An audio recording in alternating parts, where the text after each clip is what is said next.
Coming in hot, hot, hot, Lisa shares her financial tips and strategies to build wealth, have fun with finances, and be debt-free without having a restrictive budget. From bankrupt to millionaire, Lisa knows what it's like to feel as if you're living paycheck to paycheck.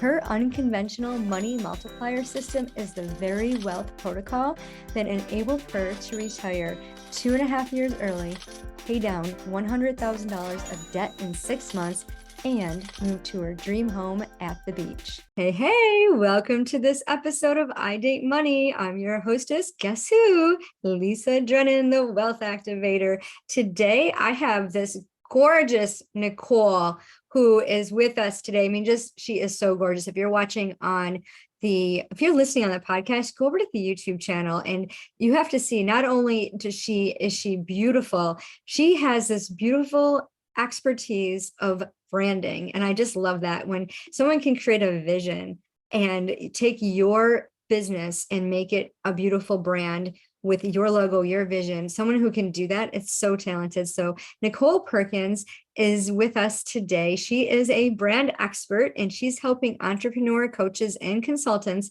get more visible on social media so they can attract more clients and build a better brand.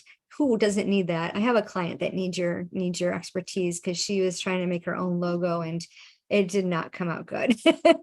I'm like, just invest in someone who knows what to do and how to put this all together. So welcome, Nicole. Thank you so much for being here, for sharing your time and your energy with us. Tell us, when it comes to money and creating a brand for somebody, how are those two interrelated? I say thank you for having me on your podcast. I'm absolutely thrilled to be here. To answer your question, when it comes to money and branding, it is huge. And the reason why is because a lot of businesses, they don't invest into branding. They feel that as long as they just, slap up a logo, I say throw spaghetti at the wall, and then they tell them, I build it, and they will come, and they think that's it. So they really don't feel like that's an integral part that has to be invested in. However, what they don't realize is that the major ball players in this field of entrepreneurship as well as businesses are actually putting in millions, if not billions, into their branding efforts. Yeah, and I'm so glad you said that because I think I've had my logo. Well, I've been in 3 different niches and I've had 2 logos and I think I've redone them and was not even happy. Like I chose somebody that I didn't really capture my vision. They did a little bit with the colors and things like that. And I thought about all the money I invested in it. And I don't regret it, but I wish I would have known better. I wish I would have had someone like you that was an expert that was able to say, no, this is how we do it. And there's so many different layers to designing something and the time that it takes to do that. It's well worth the money and the investment when you have a brand that you're proud of, that represents who you are and who your business is, so that you can put that together and put that out there and people are like, hey, I want to know more about you. So what got you started in this line of work? Absolutely. So I started off as like a financial services baby. I've worked in the financial services field, I would say since the age of 23, definitely not an investor, not licensed in anything. So I worked underneath like licensed financial advisors. I worked in the banking arena, the mortgage arena, the sales arena. And you know what? I was like, I'm coming across all these great businesses. And when I would have to do like, say, follow-up work, rather researching through their website and things like that, I was like, it just really didn't seem to capture who they were when I would talk to them on the phone. I would just say little things like, wow, your website just seems a little different. Did you do that yourself? And they're like, oh, I hate that website.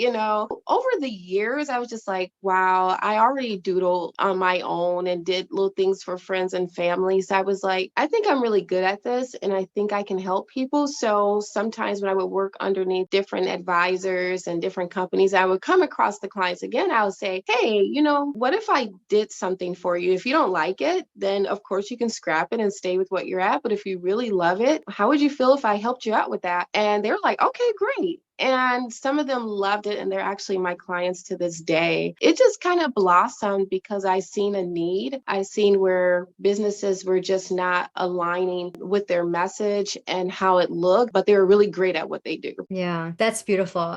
We have very similar backgrounds with that. And I mean, in finance and insurance since 1987. And when you think about when you were a young girl, little Nicole, what did you want to be when you grew up? Oh, wow. Okay. So it's totally different from like what I'm doing now, right? I loved Indiana Jones. Okay. I'm a huge Indiana Jones fans. And actually, if you guys are fans, indie fans like I am, he's going to be coming out with a finale soon. And I'm already wanting to cry because I like never wanted to end. But anyways, I wanted to be an archaeologist because I watched Indiana Jones and I was like, I'm going to dig up stuff. I'm going to find treasures. And, nobody's going to tell me anything because I'm going to just find all these mummies. I mean, it was just crazy, girl. And then I like found out like how hard it was. And like you actually had to use math and science. And I was just like, I don't do well at either one of those. I love it. Stuff and find treasures. This is not what I was, hoping for. So yeah, that quickly changed. But yeah, that's what I wanted to really be. I love that. That's so beautiful. Yeah. We look at things and we're like, oh, well, that's easy. I can do that. And a lot of ladies will think about being an entrepreneur, like shifting from their 9 to 5 to come into the entrepreneur world. And they're like, oh, it's so easy. So-and-so is making, 5K, 10K months. I can do that too. And then they come in and they're like, this isn't easy. So knowing that, like when we start to dig in, math and science isn't the problem. It's really our own selves, like getting in our own way. And a lot of that has to do with how we grew up. So when you grew up, what was the situation like? What did your family tell you about money? So my mom was a single mom, and the message I received, she really didn't sit down and talk to myself and my two other siblings. She had 3 children altogether. And she really didn't really sit down and explain money to us. We just knew that you had to pay your bills, you had to pay them on time, that you had to have a job. If you didn't work, you didn't eat. I mean, that was just like the mantra. And then you kind of figured it out along the way. So I felt like we were a little bit of latchkey kids. We just was like, hey, as we got older, we better pay our rent, pay our bills on time. And that is literally as far as it went. Yeah, that sense of we have enough, but don't talk about it because it might go away. There might not be enough if we talk about it. Did you grow up with any money idioms that your mom always used to say? Mainly, let's see, I'm trying to think. What did she say a lot? I can remember her, robbing Peter to pay Paul. Yeah. And I was just like, who's Peter?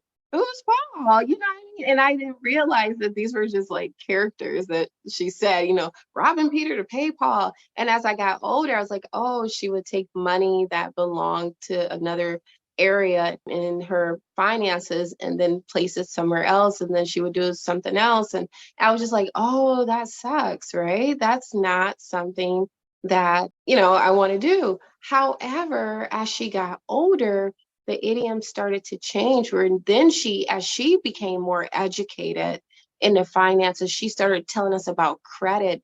And it was from my mom when I first heard about the importance of having good credit, because that was one thing that she was awesome at. If she didn't do anything else, my mom kept her credit score very, very high. And she was like, you got to keep a high credit score.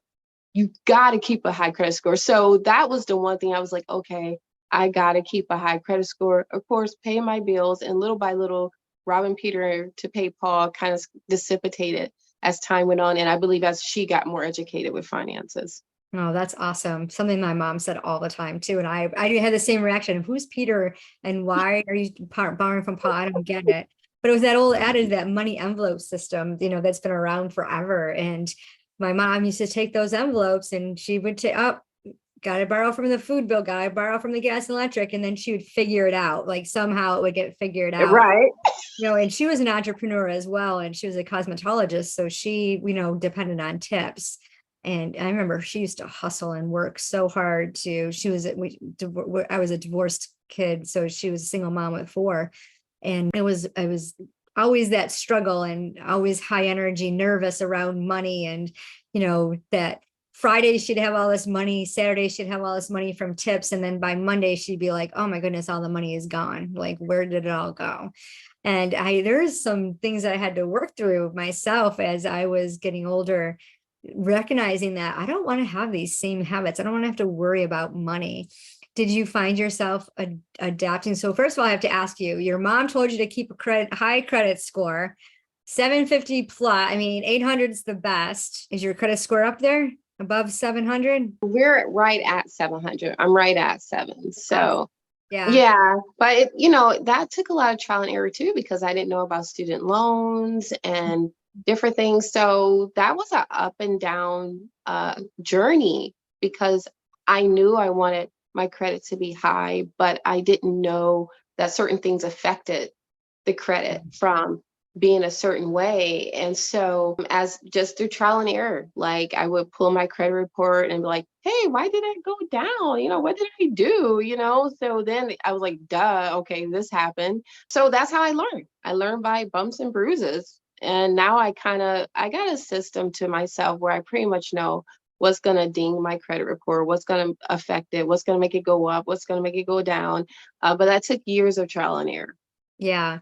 And for a while there, when I first became a certified financial coach, the thing was be debt free, don't have a credit score. Like Dave Ramsey's always talking about, he doesn't even have a credit score. He can buy the apartment building, but he can't rent an apartment. He has no credit. Oh, interesting. Yeah. And back when I was a real estate paralegal, credit was very important. Like, we used to do all these financials, right? And this was before computers. We didn't have all these, like easy peasy systems that we do now. Everything was manual. You had to call the bank and fax, receive faxes and this and that. And some people, like, they had bankruptcy or they had a lot of credit, they could not get a mortgage. And I actually worked for a bank that worked with customers that way to help them build up their credit so that they can buy a house. Because anytime, like, you look at renting versus buying, you're throwing your money out the door when you're renting. And I know about a year ago, not even, there was a special on one of the, news shows about how people can't even afford rent, but they can't afford to buy houses because of the way the market is and all of that. And the credit scores were really important for those living in the United States. And people were like, well, I don't even know what my credit score is. I'm like, creditkarma.com, check your credit score and let's see what we can do. And one of my clients was like, there's no way. My client, her score was 694. And she's like, there's no way I'm going to get it up. And within 3 months of us working together, she got it up to 792. Her goal is to hit 800, and I know she'll do it. But it's so important because, credit, it gives you that great mortgage with the great interest rates. It gives you, like, if you're renting an apartment, you don't have to pay first and last and security deposit for rent. You get to just pay the rent for the month that you move in. And there's so many perks to it as far as, what you can do. But I've learned that with the 3 credit bureaus, they're all different scores. And it's like, okay, so really paying attention to that with all aspects when it comes to money, paying attention to the whole portfolio. So when you think about wealth activation and the story that you grew up with, like, I have to keep my credit good, I have to be consistent and persistent so that I always have enough. What was the biggest impact that your mom had on you into adulthood for you to manage your own portfolio, your own finances? I would say her, as she again got more educated, so I was the youngest of the 3. So I was able to see the transformation of when mom really wasn't that much educated about the finances to her really blossoming and getting it right and understanding what to do. She was able to buy a house. We always had a working vehicle. She learned some things about the credit that really just helped us. It was just like, wow. And even though we were in a bit of a poverty-stricken neighborhood, we didn't feel it. Mm-hmm. I mean, mom was just like that superhero that I didn't even know I was in a poor neighborhood. I didn't know I was like poor because all my needs were met. It wasn't until my mom actually got diagnosed with lupus, diabetes, that now things started to take a little bit of a terrible turn. She was more educated about her finances, but one thing that she impressed was that when things come out of the blue, you have to have a safety net. And that's when I started learning about life insurance, and I started learning about just insurance in general, and how some insurances would cover some things and some would not because of her health.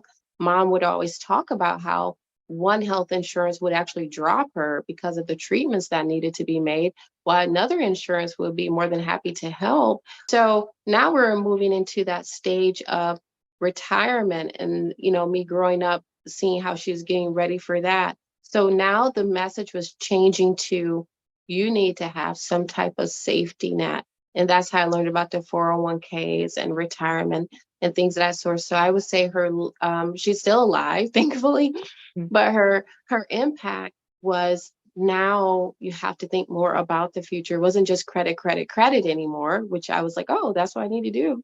Now it was about, what's going to happen when I pass away? What's going to happen if medical illnesses arise? How am I going to handle that? So yeah, the story began to change a little bit. Yeah, I'm so glad she shared that with you, because a lot of parents don't talk to their kids about that stuff. And setting up the final expense, having that safety net. I always talk about 7 months in an emergency fund for just your needs. And a lot of people are like, no, I can't do that. Like, you need to do that. You need to, and it just changes how you do everything with your finances, gives you that sense of peace. You can sleep at night. You're not anxious or nervous when it's time to hang out with money or spend money. You can actually enjoy it because you're not worried that, the check's going to bounce for the mortgage because, I didn't allocate my funds correctly, or I borrowed from Peter to pay Paul. This money management system in place. And having insurance is so important, especially the life insurance, because, one thing's guaranteed, we're all going to leave this earth. And, having, final expense in place is so important, especially for your loved ones, especially if you're a single person, because that burden is put on, the state or a family member. And just to have something to cover it, to leave something, you can also leave an inheritance, right? It's a great way to leave an inheritance as well. But just having that safety net, knowing like, this is good. Like, when I leave, I'm going to leave this beautiful legacy. I'm not going to leave debt. I'm not going to leave this worry. I always say, create a portfolio, let your loved ones know, even if you don't want to have that conversation with them, at least they'll find it. Right. And when I worked at Social Security Administration, this is a conversation we had, because a lot of widows would come to me. They didn't expect their husbands to pass away at such a young age. And they didn't even know how to balance a checkbook. It's like, I have no idea what to do. So it's really important to learn all the things about finances. When you were stepping into, so are you still at your 9 to 5, or have you completely transitioned? No, I've completely transitioned. Yes.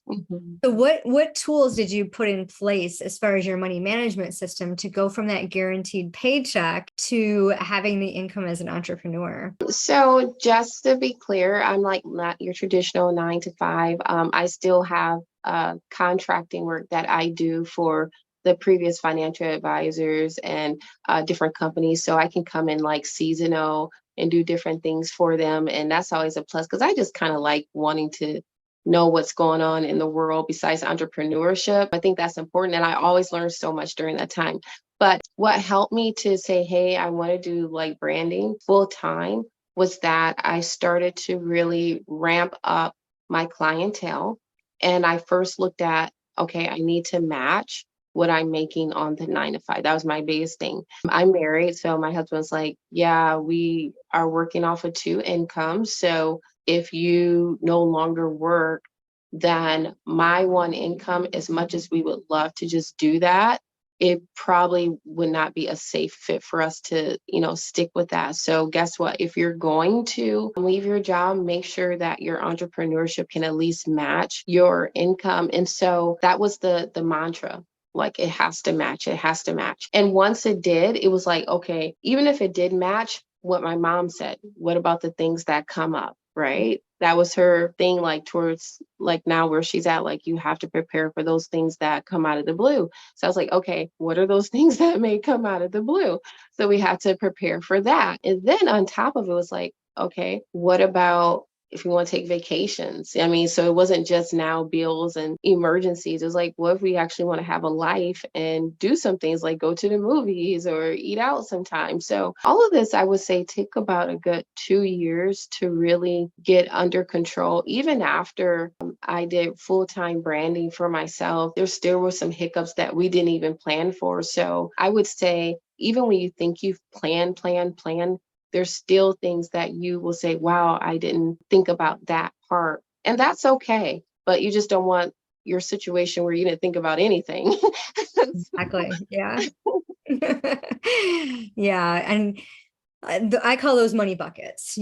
We create these money buckets and then we allocate for it. And if we go back and look at our, what we did in the last 90 days gives us a decent idea. But there's always, January, that one bill that comes up, that annual bill. It's like, oh, I forgot all about that. So having that $300 extra cushion in your checking account, just to, account for that is always very helpful. So I love that your mom taught you all of these things and to actually listen, because most kids will be like, no matter what age you are, they'll be like, oh, you don't know what you're talking about. But setting that's a beautiful legacy for her to leave, because, we always talk about things that our ancestors did that they passed on from generation to generation, especially when it comes to money. A lot of them, like, when our grandparents grew up in the Depression, they did not have, and everything was blamed on the economy, but there were families that did have, and they made do, and they strived above that. And thinking about a wealthy mindset versus a wealthy bank account. I mean, they're two different things. And you had mentioned that you didn't even know that you grew up poor.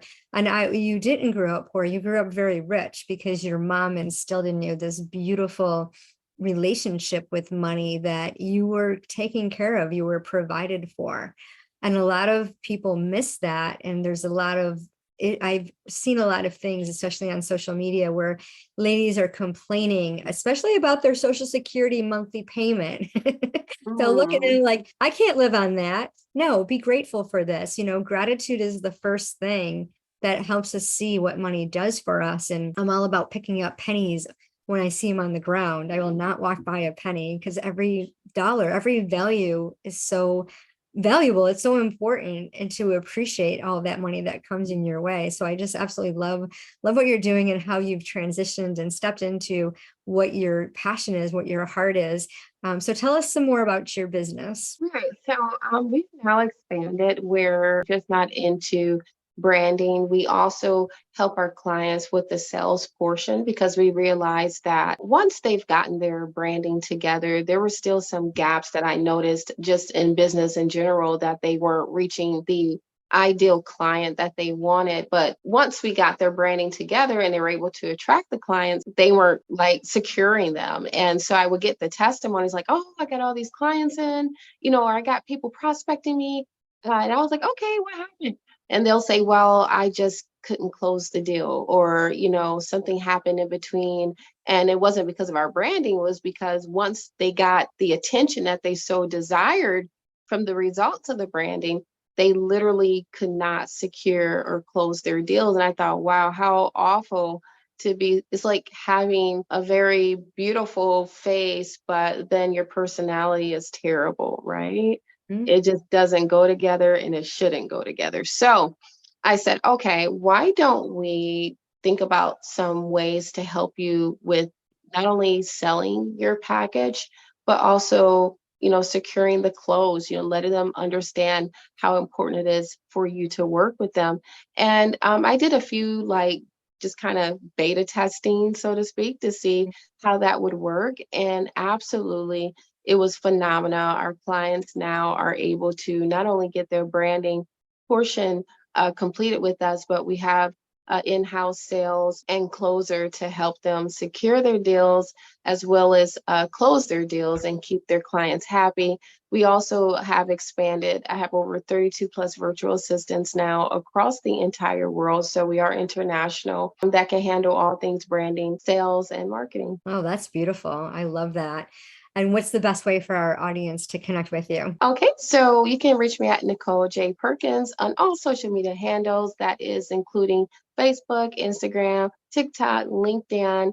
We are actually revamping our website because we have a new product coming out, which I will not tell about yet. that's coming down the road. So if you're looking for the website, we have shut that down because we are going to come back wonderful, full in effect. I'm super excited about it. So that's a little cliffhanger there. But all my other social media handles, Nicole J. Perkins, just plug it on in and you'll see my face. I make sure of it just in case you're confused. And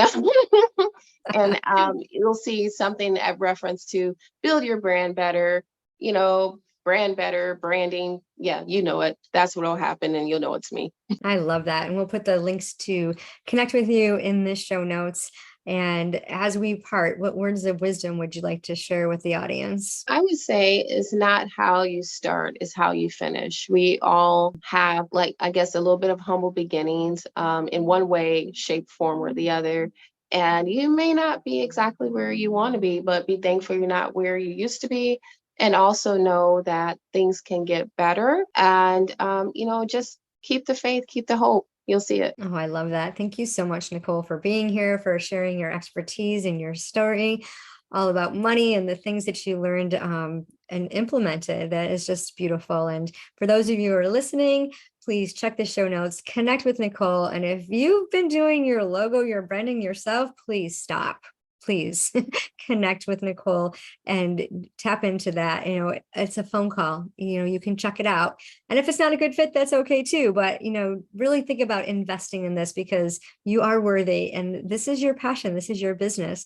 Be sure to give the show some love, give us a 5-star review, give us a rating, and share it with those who need to hear this message about not only branding, but how investing in yourself is so important and putting all the pieces in place, especially as you're transitioning from a 9-to-5 to full entrepreneurship. And remember, it doesn't matter how much money you make, it's what you do with it. Hey, thanks for tuning into the show. Give us a 5-star review and share it with your friends. Get ready to activate wealth. Be the next millionaire with a simple adjustment of your finances using an energetically aligned money multiplier system. You get to build wealth by partnering with money. It's time to have fun with finances. Pick a date. The link is in the show notes to book your wealth activation call where you will get the one solution to multiply your money. Remember, it doesn't matter how much money you make. It's what you do with it.